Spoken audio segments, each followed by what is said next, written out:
আজকে আমার ছোট ভাই আর আমার বড় ছেলে মিলে ক্লে দিয়ে এই পুতুল আর ফুলগুলো বানিয়েছিল আর দুপুরে যা ছিল রান্না বান্না তা নিয়ে থাকছে আজকের ভিডিও। সো হ্যালো এভরিওয়ান, আসসালামু আলাইকুম, welcome back to my other blog. আশা করি সবাই ভালো আছেন, আলহামদুলিল্লাহ আমিও ভালো আছি। প্রতিদিনের মতো আজকের ভিডিওটা সকাল থেকেই শুরু করব। তো বাড়ির যে পুকুরগুলো ছিল সবগুলো পুকুর বালি দিয়ে ভরা হবে, তার জন্য সবগুলো পুকুর হিচে পানিগুলো পরিষ্কার করে মাছগুলো ধরে নেওয়া হচ্ছিল। এই যে একটা পুকুর ছিল আর ভিতরে আরো কয়েকটা পুকুর আছে, আর এদিকে এই যে এটা হচ্ছে এলাচ গাছ, আর আমার আম্মু কিছু গাছ লাগিয়েছিলেন, সেটা তো আপনাদের সাথে শেয়ার করেছিলাম এর আগে যখন আমি বাবার বাড়িতে আসছিলাম। তো এই যে সেই গাছগুলো, ধনিয়া পাতাগুলো একটু ছোট ছোট হয়ে গেছে, আর এদিকে আরো ছিল লাউ গাছ, মূলা শাক, পালং শাক, অনেকগুলো গাছ ছিল। তো এই যে গাছগুলো খুব সুন্দরভাবে হয়েছে। এখানে অনেকগুলো ধনিয়া গাছ আছে। ধনিয়া গাছের ধনিয়া পাতাগুলো অনেক সুন্দর গ্রান, যেহেতু দেশি ধনিয়া পাতা তাই অনেক সুন্দর গ্রান হচ্ছে। আর এদিকে অনেকগুলো মাছও ধরে নিয়েছিল এই পুকুরটা থেকে, পাইপ লাগিয়ে পানিগুলো একদম পরিষ্কার করে নিয়ে তারপর মাছ ধরে নিচ্ছে, কারণ এখানে বালি ফেলানো হবে তাই। আর যেহেতু আগে অনেকটা পরিমাণ বালি এখানে ফালানো হয়েছে, তার জন্য মাছগুলো অন্য পুকুরে চলে গিয়েছিল। তো যা ছিল সবটা মাছ এখান থেকে ধরে নেওয়া হয়েছিল।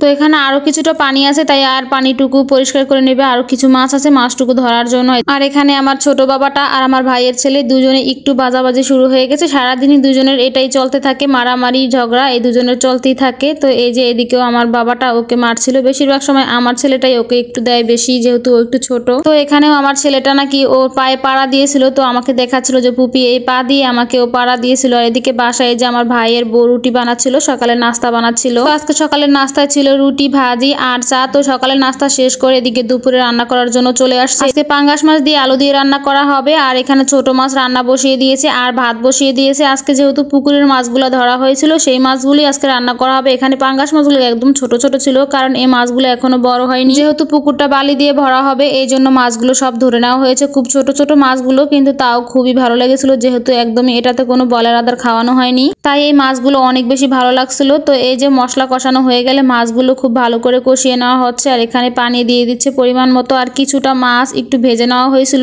আর কিছুটা একদম কাঁচাই রান্না করা হচ্ছে। তো অনেকে আবার কাঁচা মাছ একদমই খেতে পছন্দ করেন না, তারা দেখে আবার বাজে মন্তব্য করবেন না, যারা যেভাবে খেতে অভ্যস্ত এটাই হচ্ছে কথা। তো মাছগুলো ভালো করে কষানো হয়ে গেলে মাছগুলো তুলে রেখে তারপর আলু দিয়ে উপরে আবার মাছগুলো দিয়ে দেওয়া হয়েছে। আর সাথে কিন্তু একটু ধনিয়া পাতাও দিয়েছিল, ওটা আর আমার ভিডিও করা হয়নি। আর ধনিয়া পাতাটা ছিল আমাদের ওই যে জায়গায় দেখালাম না, ওইখানে ধনিয়া পাতা হয়েছিল, সেই ধনিয়া পাতাগুলো এনেই মাছের সাথে দেওয়া হয়েছিল। আর যে পুকুরে ছোট মাছগুলো রান্না করা হয়েছিল ওগুলোর সাথেও ধনিয়া পাতা দিয়েছিল। ধনিয়া পাতা দিলে যে কোনো রান্নার স্বাদটা দ্বিগুণ হয়ে যায়, আমার কাছে তো অনেক বেশি ভালো লাগে। আর যেহেতু নিজেদের পুকুরের মাছ ছোট হোক বা বড় হোক খেতে অনেকটাই মজা লাগে। তো সাথে অবশ্য ডাল আর আলু ভর্তাও ছিল, ওটা আর ভিডিও করা হয়নি। তো সন্ধ্যার দিকে এই যে আমার ছেলেটা আর আমার ভাই দুজনে মিলে ক্লে দিয়ে ফুল তারপর পুতুল এগুলো বানাচ্ছিল। তো মাশাআল্লাহ খুব ভালোই বানাচ্ছিল। পুতুলটা তো অনেক বেশি সুন্দর হয়েছে, সাথে ফুলগুলো তো অনেকগুলো ফুল আমার ভাইয়ের ছেলে একদম ভেঙে দিয়েছিল, সাথে আমার ছোট ছেলেও দুজনে অনেকগুলো ফুল একদম ভেঙে নষ্ট করে দিয়েছিল। ভাই আর আমার বড় ছেলের বানানো পুতুল আর ফুলগুলো কেমন হয়েছে অবশ্যই আপনারা কমেন্ট করে জানাবেন। তো আজকের মতো এই পর্যন্তই, সবাই ভালো থাকবেন, আল্লাহ হাফেজ।